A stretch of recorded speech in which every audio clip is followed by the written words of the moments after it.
રાજ્યમાં દિવસે ને દિવસે પ્રદૂષણ વધી રહ્યું છે। જળ, જંગલ અને જમીન છે તે બેકાર થઈ રહ્યા છે।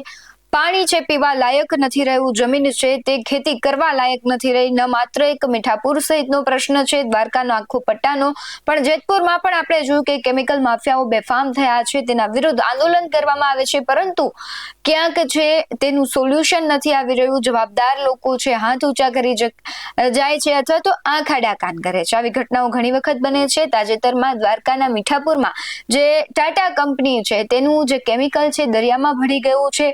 20 થી 22 ફૂટ જેટલું એ કેમિકલનો આખો કચરો છે, કાળા કલરનો જે આખો ગારો છે, એ તમે જ્યારે એમાં પગ નાખો અથવા કોઈ એક લાકડી ભરાવો તો તમને ખબર પડે કે દરિયામાં કેટલું પોલ્યુશન વધી ગયું છે। આને લઈને જ ઘણા બધા લોકો છે તે આંદોલન પર બેઠા છે અને તેનો જવાબ પણ નથી મળી રહ્યો। જે તપાસ એજન્સીઓને કામ સોંપવામાં આવે છે તેની ક્યાંક મિલીભગત જવાબદારો સાથે હોય તેવી લાગી રહી છે। સાથે જ પાલભાઈ આંબલિયા દ્વારા મુખ્યમંત્રીને પત્ર લખવામાં આવ્યું છે અને રજૂઆત કરવામાં આવી છે, તેના વિશે વિડીયોમાં વાત કરવી છે। નમસ્કાર, ગુજરાત BS9 TV ન્યૂઝમાં આપની સાથે હું ભગવતી વિશાવડિયા। દેવભૂમિ દ્વારકાના મીઠાપુરમાં આવેલી ટાટા કેમિકલ્સ કંપની અને તેના દ્વારા ફેલાવવામાં આવતા કથિત પ્રદૂષણનો મુદ્દો હવે ગરમાયો છે। છેલ્લા 15 વર્ષથી પર્યાવરણ અને લોકોના સ્વાસ્થ્ય માટે લડત લડી રહેલા પર્યાવરણ પ્રેમી દેવરામભાઈ વાલા અત્યારે અન્નજળનો ત્યાગ કરી ઉપવાસ પર ઉતર્યા હતા। ત્યારે કિસાન કોંગ્રેસના ચેરમેન પાલભાઈ આંબલિયાએ સીધું જ મુખ્યમંત્રીને પત્ર લખી તંત્રની કામગીરી પર ગંભીર સવાલો કર્યા છે, કારણ કે જે આખું આ કેમિકલ છે ફેક્ટરી દ્વારા હવામાં ઉડાવવામાં આવતું હોય છે અને સિમેન્ટની જે ડસ્ટ છે અને ભૂગર્ભ જળમાં તેને ઠાલવવામાં આવે છે, જેથી કરીને પાણી છે આખું ઝેરી બની જાય છે અને ખાસ કરીને દેવપુરા સહિતના આસપાસના જે 10 ગામો છે તેની અત્યારે નરક જેવી સ્થિતિ બની ગઈ છે। આક્ષેપ એવો પણ છે કે કંપનીના ઝેરી કચરાને કારણે સ્થાનિકોમાં કેન્સર, પથરી અને ચામડીના રોગોનું પ્રમાણ ભયજનક રીતે વધી રહ્યું છે અને અન્યાય સામે અવાજ ઉઠાવનાર દેવરામભાઈ વાલાએ જ્યારે તમામ રજૂઆતો નિષ્ફળ ગઈ ત્યારે 9 માર્ચથી અન્નજળનો ત્યાગ કર્યો હતો। આ લડતમાં હવે રાજકીય મોરચો પણ ગરમાયો છે, કારણ કે પાલભાઈ આંબલિયા છે તેમણે મુખ્યમંત્રીને પત્ર લખીને સીધો સવાલ કર્યો છે કે શું કમિટી કંપનીનો ચા પાણી નાસ્તો કરી હપ્તાની બેગ લેવા ગઈ હતી, કારણ કે તપાસ માટે આખી કમિટી રચવામાં આવી હતી, પરંતુ એ તપાસના નામે શું કાર્યવાહી થઈ તેનો રિપોર્ટ નથી આવ્યો અને તે રિપોર્ટ જાહેર કરવાની વાત કરવામાં આવી રહી છે। શું કહી રહ્યા છે પાલભાઈ આંબલિયા તેના પર નજર કરીએ। ટાટા કેમિકલ મીઠાપુર દ્વારા જમીનમાં, હવામાં અને દરિયામાં જે પ્રદૂષણ ઝેરી કચરો ઠાલવવામાં આવે છે તેની સામે 12 દિવસ સુધી અન્નજળનો ત્યાગ કરી અને ઉપવાસમાં બેઠેલા દેવરામભાઈ વાલાને આ સરકારે જાણે હિટલરશાહી પ્રથા હોય એ પ્રમાણે ઉપાડી અને જબરજસ્તીથી એમના ઉપવાસ તોડાવવામાં આવ્યા। એ બાબતે આજે મેં રાજ્યના મુખ્યમંત્રીશ્રીને કાગળ લખ્યો છે અને કાગળમાં મેં કહ્યું છે કે માનનીય મુખ્યમંત્રીશ્રી, તમારા જ અંડરમાં આવતા pollution control board Gandhinagar, Jamnagar દ્વારા દેવરામભાઈ ઉપવાસમાં બેઠા એના બીજા દિવસે એટલે કે 10 માર્ચના રોજ એક કાગળ દેવરામભાઈને આપવામાં આવે છે અને આ કાગળમાં લખ્યું છે કે 8 ડિસેમ્બર 2025 અને 22 ડિસેમ્બર 2025ના રોજ અલગ અલગ 8 વિભાગના અધિકારીઓની જોઈન્ટ કમિટીએ મુલાકાત લીધી।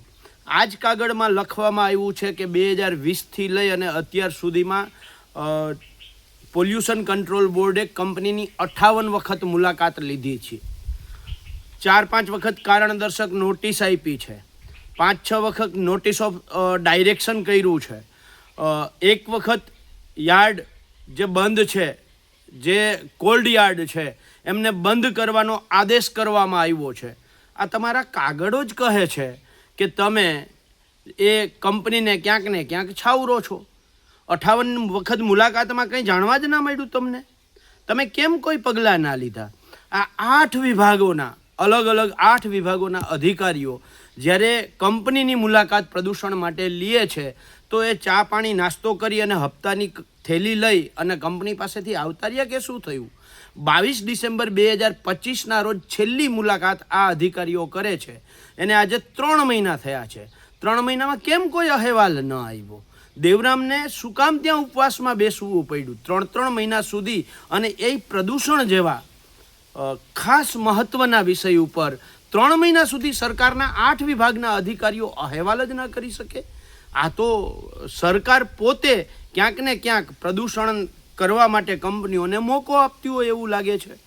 એટલે મુખ્યમંત્રીશ્રીને કાગળ લખીને કહ્યું છે કે ઓખા મંડળના 10 ગામો એવા છે કે જ્યાં આજે આ કંપનીના કારણે ખેતી ખતમ થઈ ગઈ છે. 23 ગામો એવા છે કે જ્યાં 60% થી 70% ખેતી ખતમ થઈ ગઈ ને હવે સરકાર નહીં જાગે તો આ 30% ખેતી છે એ ખતમ થઈ જશે. દેવરામ પોતે આ 8 અધિકારીઓને દરિયામાં 22 ફૂટનો અંદર દંડો નાખી અને અધિકારીઓને બતાવે છે કે જો આ રેબડી અહીંયા છે, આ ઝેરી કેમિકલ કચરો અહીંયા થર 22 ફૂટનો થર જામી ગયો છે, તેમ છતાંય કોઈ અહેવાલનો રિપોર્ટ જ નહીં. એટલે દેવરામે છેલ્લે ન છૂટકે સરકાર સામે ઉપવાસ આંદોલનમાં અનજળનો ત્યાગ કરીને બેસવું પડ્યું. ઓખા મંડળને બચાવવા માટે, ઓખા મંડળના ખેડૂતોને, ઓખા મંડળના માછીમારોને બચાવવા માટે એણે ઉપવાસ આંદોલન કરવું પડ્યું છે. અને તેમ છતાંય સરકાર આજની તારીખમાં કેમ કોઈ ત્યાં પગલાં લેતી નથી. પત્રમાં સરકારને કહ્યું છે કે તાત્કાલિક આ બાબતે તપાસ કરવામાં આવે, જે અહેવાલની દેવરામ માગણી કરે છે એ અહેવાલ આપવામાં આવે, અને જો સરકાર આ બાબતે કંઈ નહીં કરે તો આખા ઓખા મંડળના ખેડૂતોને સાથે રાખીને, માછીમારોને સાથે રાખીને આવનારા દિવસોમાં જિલ્લા કોંગ્રેસ સમિતિ વતી અમારે લડાઈ કરવાની ફરજ પડશે તો અમે લડાઈ કરીશું. સાથે જ દેવરામભાઈએ સ્પષ્ટ ચીમકી આપી દીધી છે કે જ્યાં સુધી સંયુક્ત કમિટીનો અહેવાલ જાહેર નહીં થાય ત્યાં સુધી અને પ્રદૂષણ મુદ્દે નક્કર ઉકેલ ના આવે ત્યાં સુધી તેમના ઉપવાસ ચાલુ રહેશે. હવે જોવાનું એ રહેશે કે મુખ્યમંત્રી છે શું કાર્યવાહી કરે છે, કારણ કે પાલભાઈ આંબલિયા દ્વારા પત્ર દ્વારા રજૂઆત કરવામાં આવી છે અને છેલ્લા ઘણા દિવસથી આ ચર્ચાનું કેન્દ્ર વિષય બન્યો છે. કારણ કે ન માત્ર દ્વારકાનું જ પટ્ટો પરંતુ જેતપુરની પણ પરિસ્થિતિ એવી જ છે કે કેમિકલ માફિયાઓ ત્યાં બેફામ બન્યા છે. તમે એ પાણી જુઓ તો તમને થાય કે લોકો જ્યારે પાણી પીવે છે તો એના શરીરમાં કેટલા કેમિકલ્સ જતા હશે અને તેને લઈને કેટલો શારીરિક અને સ્વાસ્થ્યને લઈને ભય સર્જાતો હશે. આ ઘટનાઓને લઈને તમારું શું માનવું છે કમેન્ટમાં જરૂરથી જણાવજો. બાકી આવા જ વધુ અહેવાલો સાથે ફરી મળતા રહીશું. તમે મારી યુટ્યુબ ચેનલને સબસ્ક્રાઇબ કરવાનું અને ફેસબુક અને ઇન્સ્ટાગ્રામ પર ફોલો કરવાનું ભૂલશો નહીં. બાકી અવનવી અપડેટ્સ મેળવવા માટે આપ જોતા રહો BS9 ન્યૂઝ. નમસ્કાર.